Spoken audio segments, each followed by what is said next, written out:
What's up, guys? It's your favorite money muse, and I am here to tell you about my newest venture. I have been fixing and flipping homes, and I totally enjoy it. I love it. It's so much fun. It's something new every day, and it just allowed me to be able to, manage and have also my freedom at the same time. And it's great money. It's excellent money. It's really good money. So also with that though, it's still a learning experience. I have been learning a lot. Um, it's so many moving parts within fixing and flipping and actually being the investor. Learning from the difference of, different types of projects, from getting it from a wholesaler, getting it from a real estate agent, also being able to manage your own projects, seeing the difference of seeing the house going from phase one to all the way to complete. It's just really nice and it's really cool, and it's just something that I really enjoy doing. So far what I have learned and what I have seen is fixing and flipping is like, you really need to be able to be good at project management. Like, you need to be good at communication, project management, and you need to be able to understand the difference between off market houses that are on market, and then difference between how you obtaining your contracts, because all contracts are time sensitive, and two, is how you structure your deals. And I've, jumped in head first on some stuff, but that's just me. That's how I do some stuff. But anyway, it's been working out. So I literally, of course, learning. I'm still learning. I have a mentor, and that's what I do suggest. I suggest anybody, especially first house, whatever, make sure you get you a mentor. Get you somebody who can help you, who can walk you along the way. Yes, YouTube University is the best. It's a good learning experience, but also get somebody that you can kind of get comfortable with, or in some type of group, whatever, that you can kind of be like, hey, I need some advice. Does anybody have any this? Get you a mentor, because it will make things a lot easier, and they'll be able to see things that they have experienced, and they will be able to help you with, because along the ways, a lot of people have taken a lot of losses, but they will show you how to keep the win. They want, because that's what they don't. Your mentor, you get a good mentor, they're not going to want you to lose or be in certain positions where either they have lost or they've seen other people lost. And so they'll be able to protect you and show you how to get around things. But like I said, make sure, like project management, all that good stuff. Making sure you're working with good contractors, because, with fix and flipping, contractors can get a little sticky. Some are faulty, some are not reliable, some will literally run off with the money. But a lot of times, if you get a hard money lender, they have contractors that work with them, and they'll be the ones that'll be liable for stuff. So I suggest that the first time going out, getting you a lender that has their own contractor, and you use them and let that kind of work if you do going at the hard money lender way. Also, I learned the different sides of how to obtain the contracts, and like I said, they're all time sensitive, but you also want to make sure with that, with your contracts, you want to have enough time to work in between them. So you want to make sure that you just don't get something from a wholesaler that is closing in the next 7 days, or the contract is bad in the next 7 days. Because a lot of times you need the inspector to, well, of course you need every time you need an inspector to go out, you need to be able to have look at the project yourself. You need to make sure that you have the right amount of rehab budget in there, and you want to be able to have enough time in that contract, because you don't want to start getting all this information, collecting all this stuff for these houses and getting all this stuff, and then your contract is gone, or your contract is expired, or the contract is still not within good standing, or somebody else got the contract. You know, things fall through, and things fall through, some things to fall through, but it's the fact that this is your money, you're investing.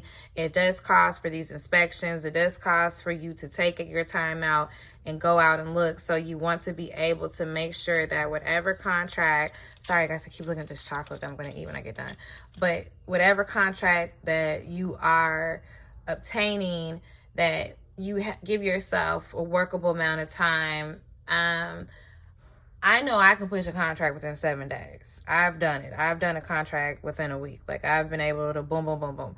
But also, I like to give myself a week and a half to just and that's from getting the contract, getting the inspector out there, getting everything to the lender, getting it approved, getting paper signed, going to closing, all that good stuff, and then, you know, being able to walk into the home and being able to get it done. So, but yeah,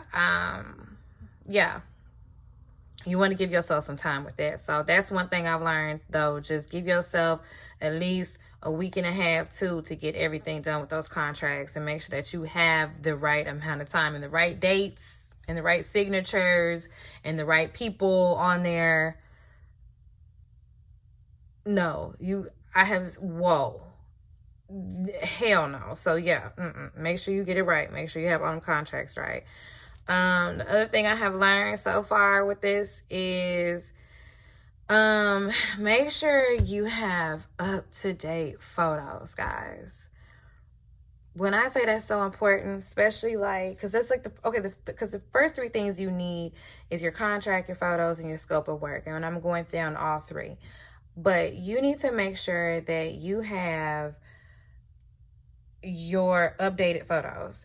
And the reason why is because you can fuck up your rehab budget. You can mess around and not get enough in the budget, and then you'll be A, responsible for that amount, or B, you'll be mad as hell. You'll be mad as hell. You just be mad as hell. So, and you don't want to do that. So what you want to do is have updated photos. Now, I know a lot of times the wholesaler, and there's nothing wrong with the wholesalers. Nothing wrong with wholesalers. It's just an example I'm using.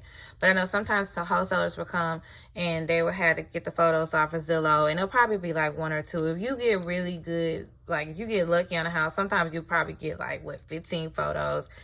And you'll be able to see. But you want to make sure that the photos are up to date. One, because you will be able to see things like, is the floor updated? Is the appliances updated? What is the current condition of the house? Where is there a pond in the back? Just all type. What does the fence look like? The neighborhood, all type of stuff. You want as many updated photos because you want to know, was there a fire in the house? Is there anything going on with the roof? Is there anything going on with the foundation that you can just see on photos? And the reason why you want to do that is because not all the time you're able to necessarily get out to the property, especially if you're an out-of-state investor.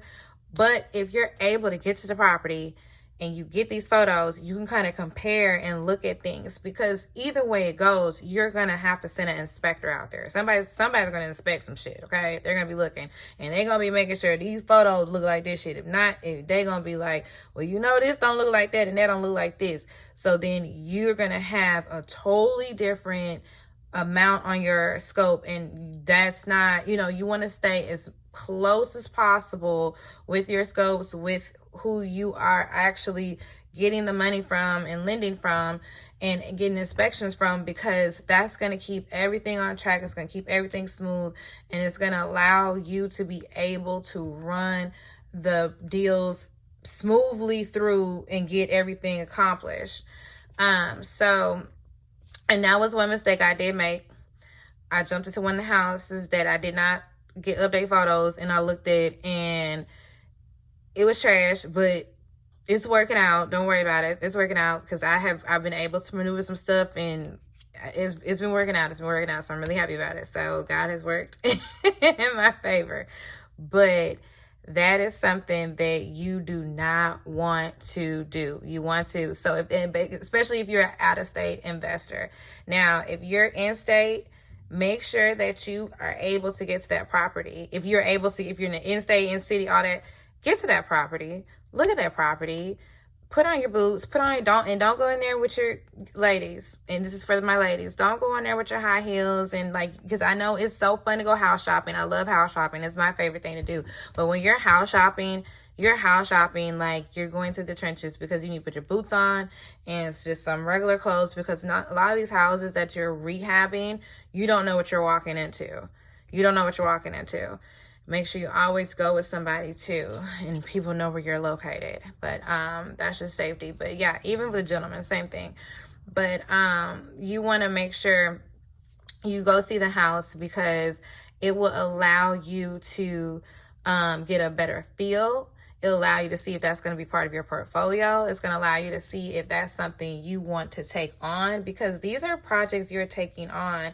And it's kind of funny, as I was talking to my mentors, I told them, I was like, you know, these houses are like relationships that you're having with people. Like, to me, I look at them as like, these are bitches out here. Like, like, these, they need stuff. You got to invest in them. You got to put stuff in there. You got to rehab it. You got to look at it. So, you know what I'm saying? Like, these houses are like, you know what I'm saying? Like I said, these houses like bitches out here. You gotta get that shit right. So you have to put money, time, effort, all that investment to make this package pretty and look good. So you need to make sure that you're looking at these houses to see if this is your right house. And sometimes too, it's another connection. You be like, yeah, I can feel this house. I like this house. Or, ooh, I don't feel a vibe. This is not, no. So it can kind of go like that too. Cause I know it's done that to me, a couple houses. One house I was going to go ahead and go through, and then it was just like, ugh. I was like, no, I don't, no, we're not gonna do this. Just cause I felt something, I had a dream about it. It was all type of crazy stuff going on, but I was like, no, I don't want the house. So, yeah, make sure that you go see those houses, you get up-to-date photos. And that's just because too, you're going to also need those photos part as your package for your lender, just even for yourself, for even when your contractor starts from start to finish. So you know where it did start, what it did look like at first to what it did look like later, or if it did, whatever. So you have that's just your proof of stuff as well, dealing with up-to-date photos. Also, like I was saying, your scope of work. Your scope of work is basically your rehab budget. So it's just what they call a basic breakdown of everything you're going to need in that house. So the house, you may purchase it for one price, but it also is going to need an X amount of rehab that's going to be done to the house. So let's say this house you get, and it has about $60,000 worth of rehab.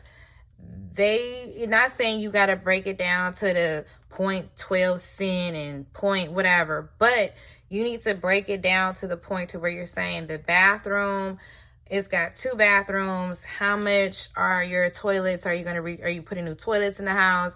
Are you putting new tile in the house? Are you putting new floors in the house? HVAC, and those are all, and everybody knows those HVAC, the electrical, those are big, estimates, appliances, things like that. You need to make sure you put that right. I know like I said, one of the houses, I just made up some shit. Like, I was like, oh, okay. And they was like, girl, let me help you out. They were like, baby, come here. So I was like, okay, boom.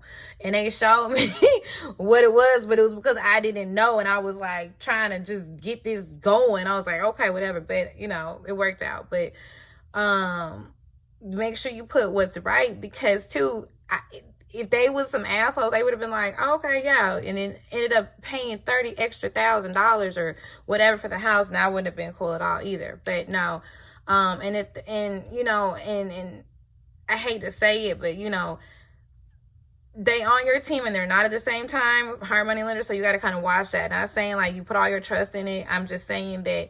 And they're not saying they won't help you, because they will. They'll help you get your deals, because they have to give you that money. And then too, they want to give you that money. They want to lend you the money. It's just that you need to be able to manage the money, budget the money, and know what you're doing with this money, because this is still out on you, and you got to get this house to the finish line and get it sold. That's what you got to remember every day, and that's part of managing your projects and communication. You have to get these houses to the finish line. So make sure your scope of work is, like I said, don't have to be detailed to the point, 12 cent, 13 cent, but you need to know floors, how big is the house, how big is the square feet, you know, is the floor is going to be about $10,000, is the demo going to be $5,000, how much is it going to be for trash, how much is it going to be for electrical panels, are they going to have to rewire the house, things like that. And some stuff you probably won't necessarily know at first, and it's fine, so they'll let you, you know, you'll have a, you know, kind of wide range, but you kind of need to like pad it up nicely to where you'll be able to have enough in your budget.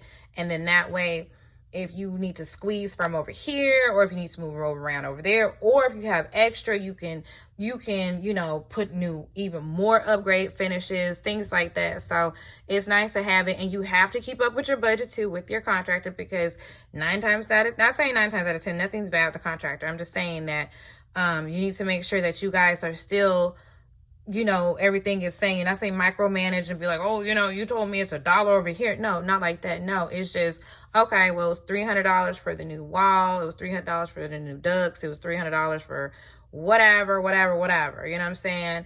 And, you know, you got new cabinetry. That was $1,000, you know, $1,000 for countertops, you know, or was it, you know, whatever the case may be, but you guys have the same amount of budget of what's going on. And that is something very important. That's something that I have learned very quick and very learned of firsthand. Making sure you keep up with your rehab budget, because once you, especially like if you start to even get more evolved into investment, you'll start to see how you'll be able to, because I know me, I'm going to go ahead and work on getting my contracting license, but it's just a fact of when you start doing things and you start seeing how the money is in other areas of all these moving parts, you want to be able to have that right too. And you want to be able to see how to work that and maneuver that.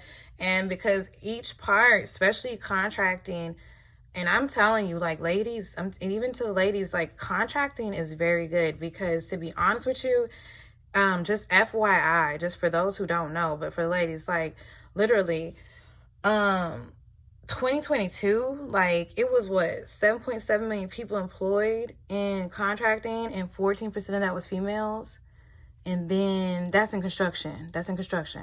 Not real estate. That's, you know, not being a real estate agent. I'm talking about being in construction, contracting, being the one that's being able to get the rehab budgets, because rehab budgets are very lucrative money as well when it comes to the fix and flipping. And also, with that being said, you know, they said the increase happened in 2023 as well, but it doesn't break down the statistics like, you know, versus, you know, as far as nationality, things like that. It's just the fact that all of that money, you know what I'm saying? It's like, what, how much money's been made? Like, all that damn money's been made. All that money. And it's trillions of dollars in construction, and only 14% of that has gone to women. So, you know, ladies, I just really encourage women to get into it. I'm trying to look for the number. My bad. I'm just over here looking at it. Because like I said, it was 14, 20, whatever it is. It's trillions of dollars. Look it up. It's trillions of dollars in construction. And that's just good for men then too, but I'm just saying. It just seems like a lot of the things that are the issues with it, you know, I know it's because, you know, you guys need a little bit more of the women, especially when it comes to communication. But anyway, make sure to, with your rehab budgets, that you communicate, because you don't want nothing to delay your projects. You do not want any type of money to delay your projects. So, yeah. But yeah, guys, that's just what the first 3, you know, those were the 3 main things I wanted to come on here and talk about. Let me know if there's anything else that you guys want me to kind of elaborate on within, if it's in this video, or if there's any questions. Like I said, I have been having a great time doing it. I have been learning so much. I got more to come, so I got more to tell you guys. But yeah, that's that on that. So let me know, and make sure you subscribe and like, and also drop a comment below. Yep. Talk to you later. Mwah. Love you. Bye.